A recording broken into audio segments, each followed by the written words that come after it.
Hello friends, just imagine করুন আপনি একা, চারপাশে শুধুই সমুদ্র, জাহাজ ডুবি হয়েছে, নেই কোনো মানুষ, নেই কোনো সাহায্য, শুধু আপনি আর একটুকু দ্বীপ।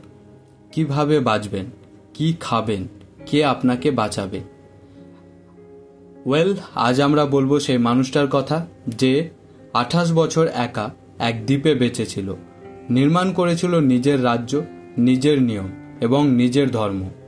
তিনি হলেন রবিনসন ক্রুশো এবং এটাই তার অবিশ্বাস্য জীবনের গল্প।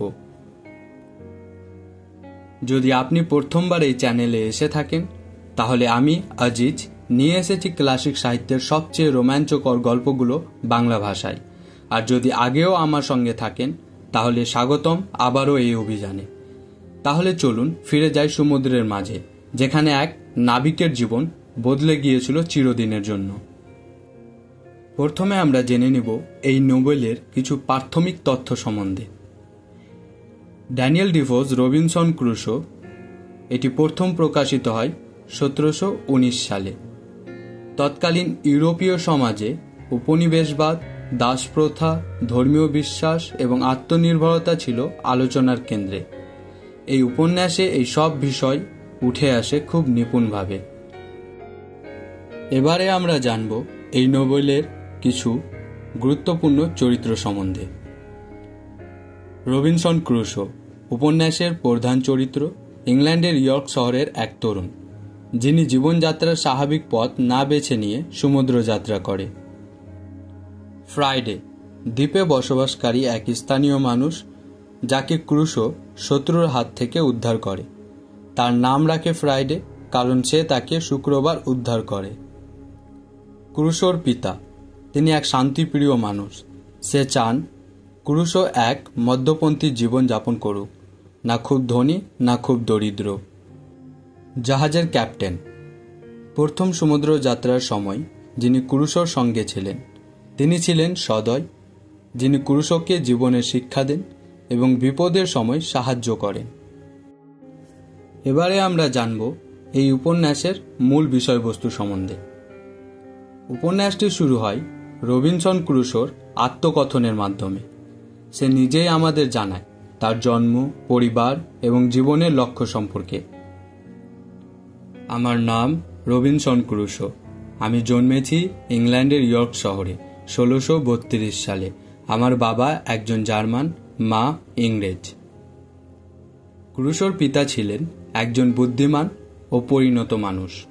তিনি ছেলেকে পরামর্শ দেন, তুমি যদি নিরাপদ আর সম্মানজনক জীবন চাও, তবে দেশের মধ্যবিত্ত শ্রেণীর জীবনযাপন বেছে নাও, তাতে ঝুঁকি কম, সুখ বেশি। কিন্তু তরুণ ক্রুশো সেই জীবনকে গ্রহণ করতে চায় না। তার মধ্যে এক অদ্ভুত দুঃসাহসিকতার আকর্ষণ কাজ করে। সে চায় সমুদ্র যাত্রা করতে, নতুন দেশ দেখতে। তার বাবা বারবার তাকে বোঝান, অনুরোধ করেন, এমনকি চোখের জল ফেলেন, তবুও ক্রুশো তার কথা শোনেন না। অবশেষে একদিন রবিনসন কাউকে না জানিয়েই বন্ধুদের সঙ্গে সমুদ্র যাত্রায় বেরিয়ে পড়ে। তবে সমুদ্রের প্রথম অভিজ্ঞতা খুব একটা ভালো হয় না। প্রথম যাত্রাতেই ঝড় হয়, জাহাজ সমস্যায় পড়ে। সে তখনই বুঝতে পারে পিতার কথা অবহেলা করার ফল এটা। রবিনসন ক্রুশো তার প্রথম যাত্রায় ঝড়ের সম্মুখীন হলেও থেমে যায় না। পরবর্তী সময়ে সে আরও দুটি ব্যর্থ যাত্রার পরে শেষমেশ একটি জাহাজে আফ্রিকা উপকূলের দিকে যাত্রা করে।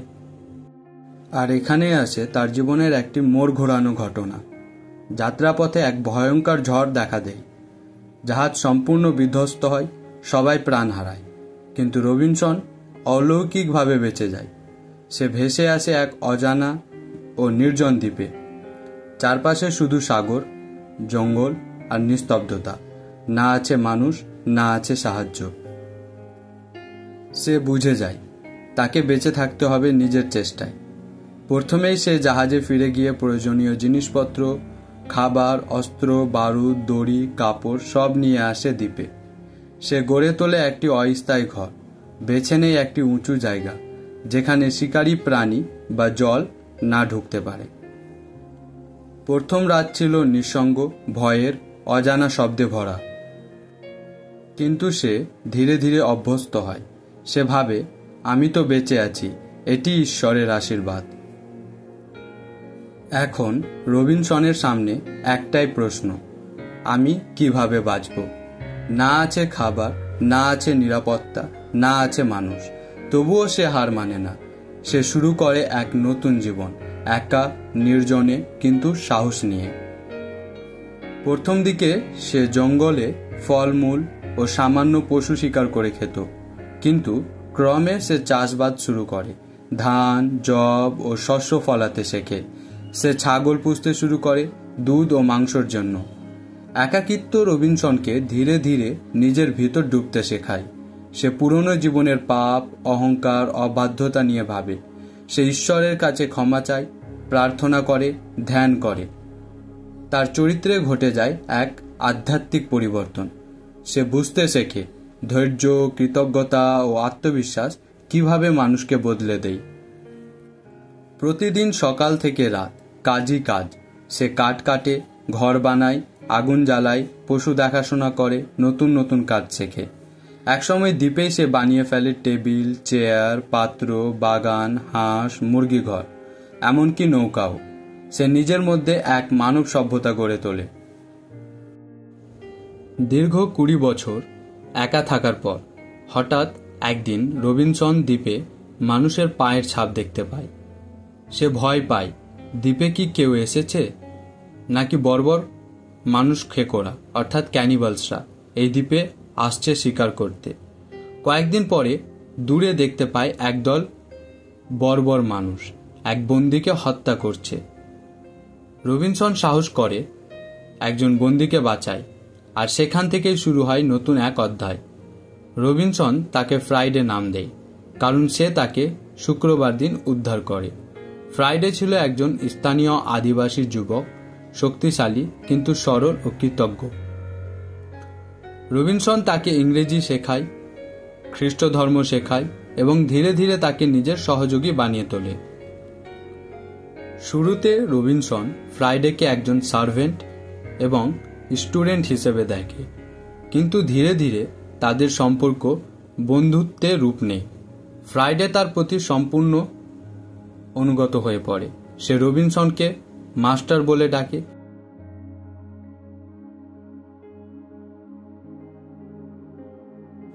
আঠাশ বছরের দীর্ঘ দ্বীপ জীবনের পর একদিন রবিনসন দেখতে পায় দূরে একটি ইউরোপীয় জাহাজ দ্বীপের কাছে নোঙর করেছে। কিন্তু এটি সাধারণ ভ্রমণ নয়, জাহাজে বিদ্রোহ ঘটেছে। বিদ্রোহীরা তাদের ক্যাপ্টেনকে বন্দী করে দ্বীপে নিয়ে এসেছে। রবিনসন, ফ্রাইডে ও কিছু উদ্ধারকৃত সঙ্গীকে নিয়ে বিদ্রোহীদের আক্রমণ করে, তাদের পরাজিত করে এবং ক্যাপ্টেনকে মুক্ত করে। কৃতজ্ঞ ক্যাপ্টেন রবিনসনকে প্রস্তাব দেয়, আমার জাহাজে উঠুন, আমি আপনাকে ইউরোপে ফিরিয়ে নিয়ে যাব। 28 বছর 2 মাস 19 দিন পরে রবিনসন তার প্রিয় দ্বীপ ছেড়ে বিদায় নেয়। ফ্রাইডেকে সঙ্গে নিয়ে সে জাহাজে করে ইংল্যান্ডে ফিরে যায়। ইংল্যান্ডে ফিরে রবিনসন জানতে পারে তার পরিবার তাকে মৃত ভেবে সম্পত্তি ভাগ করে নিয়েছে। কিন্তু ভাগ্যের খেলা, তার কিছু বিনিয়োগ ও জমি থেকে অনেক টাকা জমে গেছে। সে অত্যন্ত ধনী হয়ে যায়।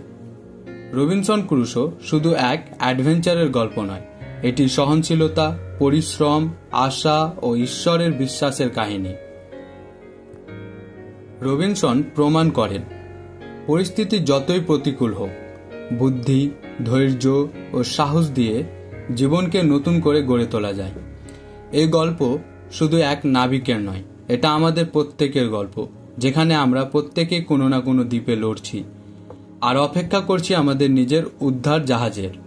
বন্ধুরা, যদি রবিনসনের গল্প আপনার মনে একটুখানি সাহস জাগিয়ে তোলে, তাহলে লাইক দিন, শেয়ার করুন আর সাবস্ক্রাইব করে পাশে থাকুন।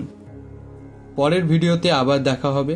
ততদিন পর্যন্ত নিজের জীবনের ক্যাপ্টেন হন। শুভ বিদায়।